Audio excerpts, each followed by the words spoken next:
Hey there, I'm Aaron Klein, co-founder and CEO of Riskalyze, and welcome to the May 2021 Fintech Report Card. Let's start today with some good news from Fidelity.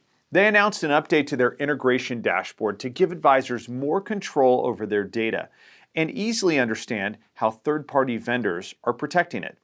Think of it this way. This is like when you realize that you never deleted the last 3 people you've dated from Find My Friends, and they've all been tracking your location the entire time. Now that reminder is front and center, and if you break up with a fintech app, you can remember to stop sending them your client data as well. Next up, a really entertaining debate broke out on Twitter over the last few weeks that pitted billionaire Mark Cuban against creative planning CEO Peter Mallouk. They were debating stocks, index funds, and crypto, and to make a long story short, the whole thing turned into a series of bets, one of which puts $1 million for charity on the line, with Netflix and Amazon pitted against the S&P 500. Mark Cuban tweets, "I'll stick with Netflix and Amazon 50-50, you take the S&P 500, biggest increase wins." And that brings us to a special segment that we'll call Investor Showdown. Let's take a look at how these two stack up. So first off, nobody is shocked to see that Mark Cuban has the higher risk number. Mallouk might be a risk 75 here, but Cuban just clocked in at 94. Then there's the Riskalyze GPA score, which measures historical return efficiency per unit of risk, and both portfolios are sitting at the top of their class at a 4.0. No big surprises there. Regionally, we see that both gents are betting on the USA with their homegrown domestic horses, but unlike Mallouk, Cuban is all in on the consumer cyclical sector.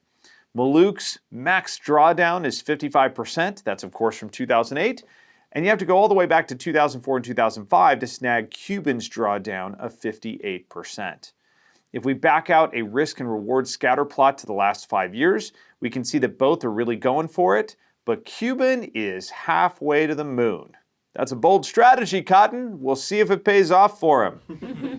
Whatever happens, we'll have to wait a while to find out who wins. The bet will play out over a long 10 years, so set those alarm clocks for April 29th, 2031, because after all the social media mergers, we will be glued to our Face, Twit, Talk, Tubegram accounts. All right, now, let's cover some news from the world of finance and M&A. InvestCloud recently acquired Advisant, best known for their Navaplan financial planning software.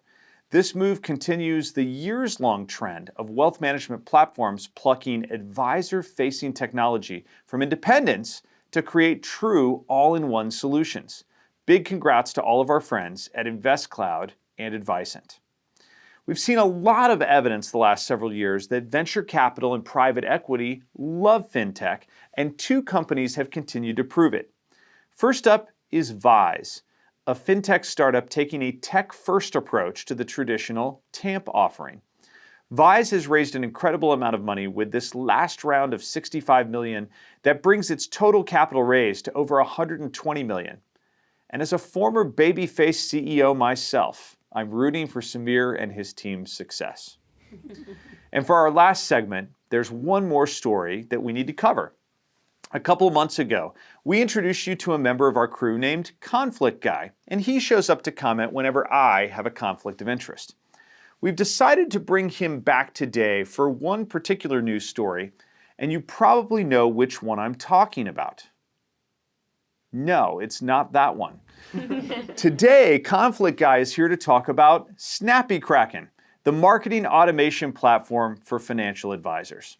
Snappy just raised a $6 million Series A round, and I'd love to congratulate the team, but I sit on their board of directors. So instead, here to comment is Conflict Guy. Yeah! All right. Hey, Aaron, thanks for having me back. This is really, really nice. Of course, it's great to have you back. Now, I'm assuming, Conflict Guy, that you actually did your research this time.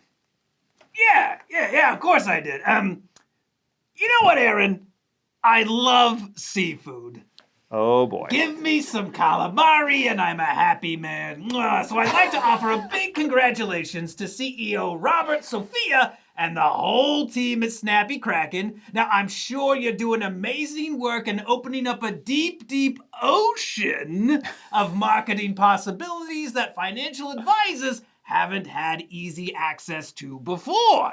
Good one. Yeah, thank you. Where other marketing solutions look like barnacles on the side of your boat, Snappy Kraken really helps you get your tentacles out there. See what I did there? There's more. Some advisor marketing can make you look like a trawling bottom feeder.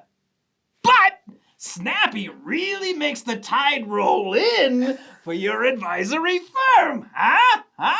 All right, but seriously, I've never seen a Snappy Kraken advisor who was crappy.